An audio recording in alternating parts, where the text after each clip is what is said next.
मुझे इस फ़िल्म का वर्णन करने के लिए शब्द नहीं मिल रहे हैं। उदात्त, शानदार, क्लासिक निश्चित रूप से। शानदार रोमांटिक कहानी, फिल्मालय डिस्कवरीज़ आशा पारेख और संगीत निर्देशक उषा खन्ना द्वारा उत्कृष्ट शुरुआत और निश्चित रूप से मेरे सर्वकालिक पसंदीदा अभिनेता शम्मी कपूर। मैं आपसे पूछता हूँ, आप उस फ़िल्म को कैसे पसंद नहीं कर सकते, जिसका श्रेय एक छोटे लड़के की चड्डी और पंखों की एक जोड़ी और आपके दिल पर निशाना साधने वाले ग्लैडिएटर सैंडल से शुरू होता है? इसका निर्देशन और लेखन भी नासिर हुसैन ने किया है, जिन्होंने शम्मी को तुम सा नहीं देखा से पहली बड़ी हिट दी थी। हरिचंद नाम का एक बुरा आदमी अमीर महिला यमुना की संपत्ति पर अपना कब्जा जमाने की अपनी योजना के बारे में बताता है। उसने अपनी खुद की आत्महत्या की झूठी कहानी बनाई है और एक नोट छोड़ा है जिसमें लिखा है कि इस कठोर कदम का कारण यमुना का उसके साथ प्रेम प्रसंग है और वह अपने बेटे कैलाश की जिम्मेदारी उस पर छोड़ता है। जब उनके पति राणा रघुवीर को यह पता चला तो उन्होंने उनकी शादी को दिखावा बताया और अपने बेटे रूप को अपने साथ लेकर उसे छोड़ देता है। उसके पास हरिचंद के अनाथ बच्चे कैलाश का पालन पोषण करना है, जबकि राणा जल्द ही एक दुर्घटना का शिकार हो जाता है और उसकी आंखों की रोशनी चली जाती है। कैलाश बड़ा होकर राजेंद्र नाथ बन जाता है, जो एक मूर्ख व्यक्ति है। यमुना उसकी सगाई अपने अच्छे दोस्त जगत की बेटी नीता से कराना चाहती है। नीता अभी अभी लंदन में यमुना के खर्च पर शिक्षा प्राप्त करके लौटी है। वह नासमझ कैलाश से शादी करने की संभावना से कम उत्साहित है, लेकिन अपने और अपने पिता के प्रति यमुना की उदारता के लिए बाध्य महसूस करती है। नीता को लुभाने के लिए यमुना ने कैलाश को विदा किया। इस बीच नीता की गर्लफ्रेंड ने उसे एक स्थानीय क्लब के एक बेशर्मी से इश्कबाज राजा के बारे में बताया, जिसने उनके एक दोस्त की भावनाओं को ठेस पहुंचाई है। वह उसके साथ बराबरी करने की कसम खाती है और वे चले जाते हैं। राजा यमुना का लंबे समय से खोया हुआ बेटा रूप है, जो अपने पिता के साथ नैनीताल में रहता है। वह राणा को आंखों की सर्जरी के लिए दिल्ली भेजने के लिए पैसे कमा रहा है। निसंदेह उसे नीता की योजना का पता चल जाता है और वह उसे किसी दूसरे लड़के के साथ संबंध बनाने के लिए मना लेता है। राजा नीता की सुंदरता पर मोहित हो जाता है, हालांकि वह उसे नौकरी से निकलवा देती है। इससे पहले कि वह रानीखेत से कैलाश और नीता से मिलने के लिए नैनीताल रवाना हो, यमुना अपने होटल के प्रबंधक को एक बैंड मास्टर को नियुक्त करने का निर्देश देती है। हम्म, राजा नीता को नापसंद करने के बावजूद उसका पीछा करता है। वह एक शानदार गाना गाता है, मेघा रे बोले, जिससे उसकी भावनाओं पर कोई असर नहीं पड़ता।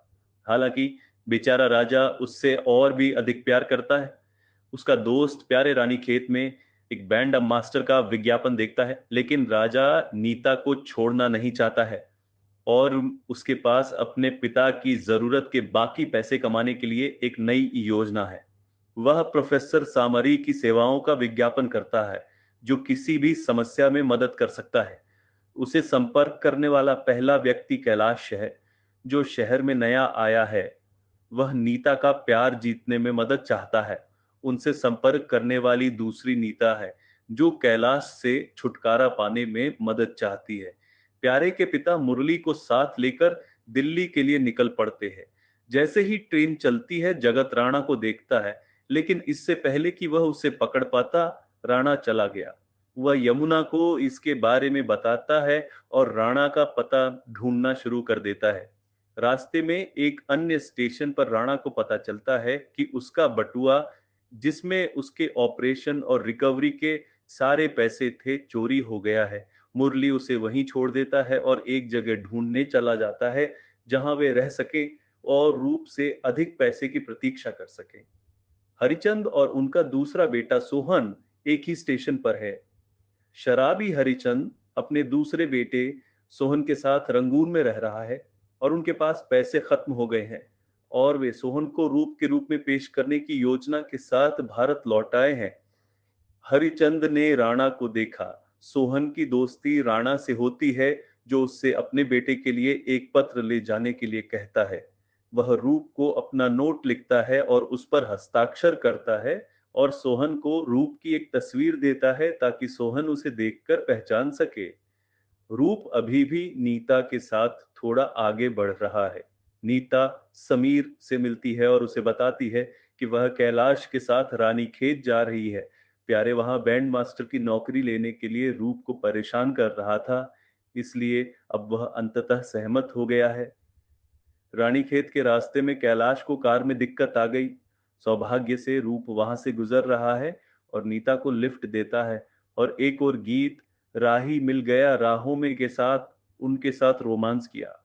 मैं शम्मी पोखर में गिर गया।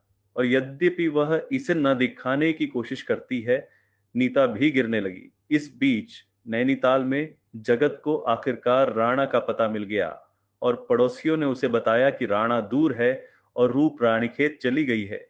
जगत और यमुना भी रानीखेत के लिए चल पड़े। रानीखेत में राजा और प्यारे को होटल के नाइट क्लब में गाने का काम मिलता है।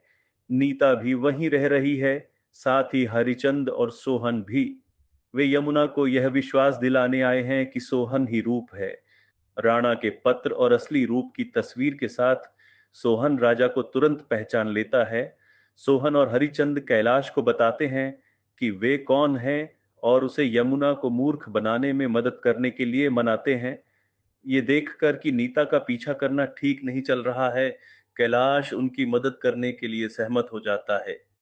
उस रात नीता ने आखिरकार राजा के सामने स्वीकार कर लिया कि वह उससे प्यार करती है। हालांकि वह खुद को यमुना के प्रति बाध्य महसूस करती है और वह जानती है कि यमुना कभी भी एक गरीब संगीतकार के साथ अपनी शादी को मंजूरी नहीं देगी, भले ही कैलाश अस्तित्व में न हो।